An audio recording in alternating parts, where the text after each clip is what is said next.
Hey team, this is Greg from Studio 214. I'm ready to do a sweet painting. Are you? Outstanding. Let's go. Here's a supply list. Sap green, Payne's gray, cadmium red medium hue, neutral gray, ultramarine blue, burnt umber and sienna, alizarin crimson, titanium white. Good to go? Let's paint. This painting is going to be a beautiful misty morning path. As you can tell from the supply list, there are going to be a lot of colors in this painting, and that's cool. I just got to make sure the colors work well with each other. Here I am using titanium white and neutral gray to swarthy up the canvas. The gray will be a nice way of making it look like a beautiful misty morning. Things have to be super soft, especially back there. Next I throw some sap green, a touch of cadmium red to wash it out, and then titanium white to lighten it up. What you get is this super light green that I think goes great for bushes and trees off in the distance. You can really see the red I put in the green area to the right. I like to add variation to my underpaintings because a flat canvas is lame. Now the red washes out the green. Just gotta make sure to blend it. There we go. That's nice. Blend it out. Little white in there. Make it smooth. Connect the back. And as we come forward, you want to make it a little bit darker in shade. Pretend that I included black on the supply list and then use it for the foreground. Look how it pushes back the left side of the canvas. Oh, I love that. That's so nice.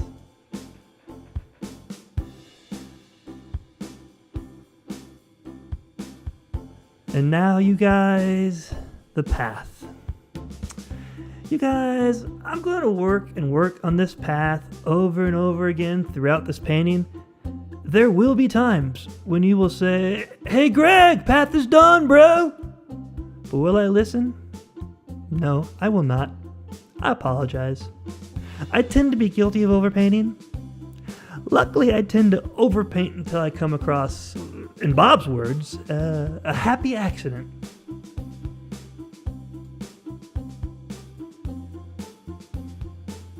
Oh, here I go again. You know what? Warp speed.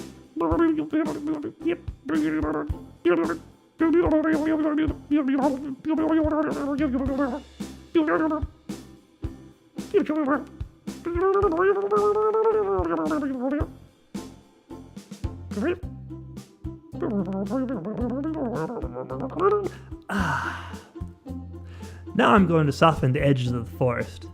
I'm just taking some of the light green on my palette and thinning it way down with water.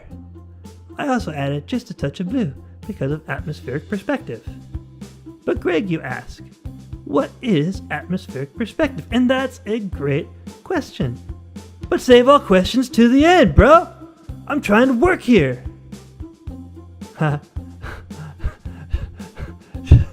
just kidding. This is a great question for the professor, though. So, Professor, take it away. Thank you, Greg. And what an honor it is to be on the show.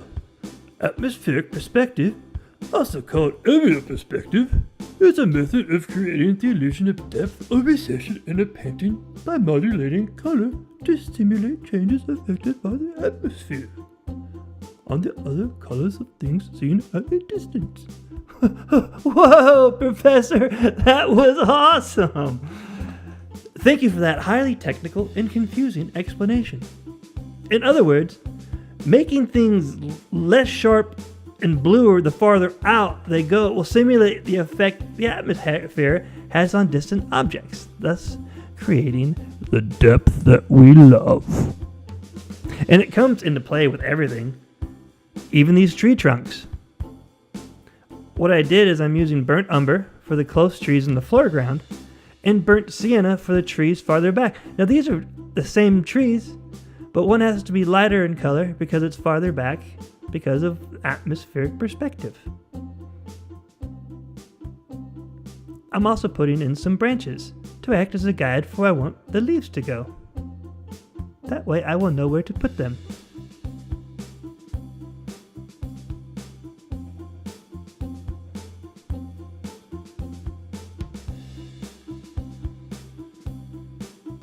Now I'm using my 1-inch brush with some sap green and whatever is on my palette. I start at the back and add color variation at irregular intervals. I don't like patterns, and random dabs with this brush help me to avoid them. Sometimes I dab too hard. Oops, readjust. Haha, there we go. Perfect. I add some black to give the foreground some nice dark shadows to play off of. And it pushes the background back even farther, giving me the depth that I so desire. As you know from my other projects, I love depth and contrast in my paintings, so I use as many tricks as I can to create the illusion of depth in my paintings. Here I am using color. My darkest darks and brightest brights are in the foreground, and my lighter value colors are in the distance. See how I'm making those? We'll just do the same thing but add color. Same action, just different colors. And vary them. Oh, look. It's so beautiful. Look at the flower. Can you see the flower? Gosh, it's so beautiful. And back to the path. You know, let's just get through this. Ludicrous speed. Now!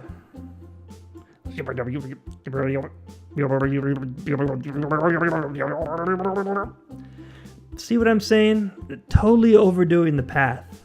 I'm trying to make the path foreground be in shadow from the trees. And well, what I'm doing... You're overdoing it, you maniac!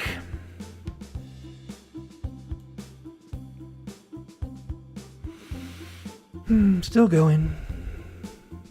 There. Just a little more. There we go. Now I'm putting some color in the background. This is actually my central focal point, and I want to use color as eye magnets to draw the eye to the background.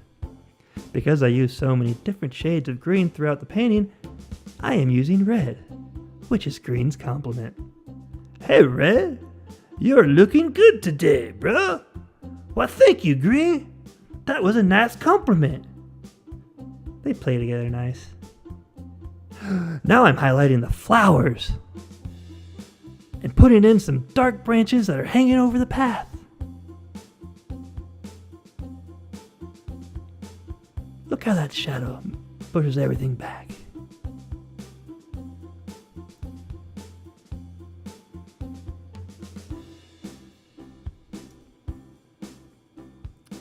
Now I'm working the path again.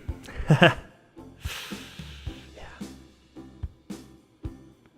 Now I'm going back over some of those tree trunks in the distance, just to, well, make them stand out just a little bit more. They disappeared too much, so I want to reinforce them for when I was glazing over it with the neutral gray.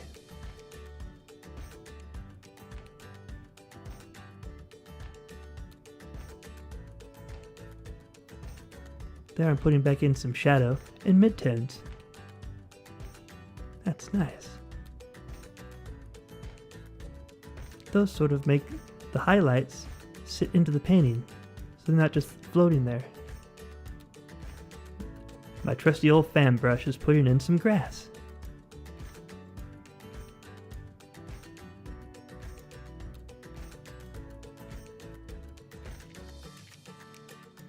Now at this point, maybe you're saying to yourself, "Hey Greg, stop brother!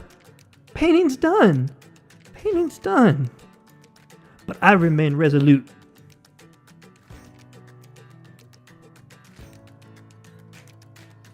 So now I'm really going to shroud the background in mist. To do this, I water down some neutral gray and I glaze it on. I then take a paper towel and spread it evenly out where I think it should be. Just like this. It also takes up the excess paint. I want it to be really misty back there, so I add layer after layer and glaze the canvas. My canvas is glazed! A little strong, but okay.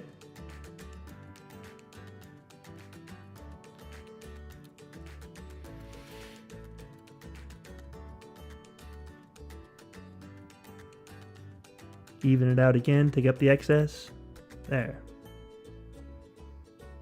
Now working the eye magnets a little bit.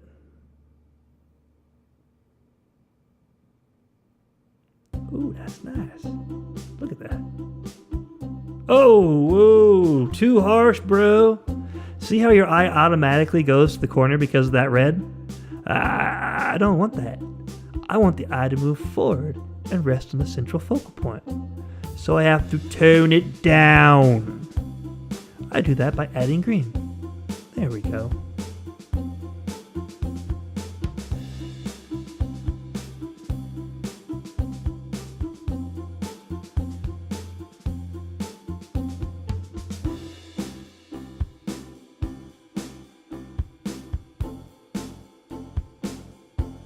To finish up the painting, I toned underneath the tree way down so that it appears to be in shadow. Then I added some sap green and cadmium red and took my 1-inch brush and put in some leaves on those distant trees. I then reinforced the back tree trunks with some sienna. Right there and there. And then I took some of that same color and put it in the trees in the foreground. Then I reinforced the central focal point with more effects of light so that your eye will be drawn back. Lastly, I did not mess with the path again. Okay, guys, I think we have a painting. I hope you had fun. I know I did. If you enjoyed this and my other videos, please consider subscribing and hitting that like button as it helps the channel out a lot. New videos every Thursday. For Studio 214, this is Greg. Check you later.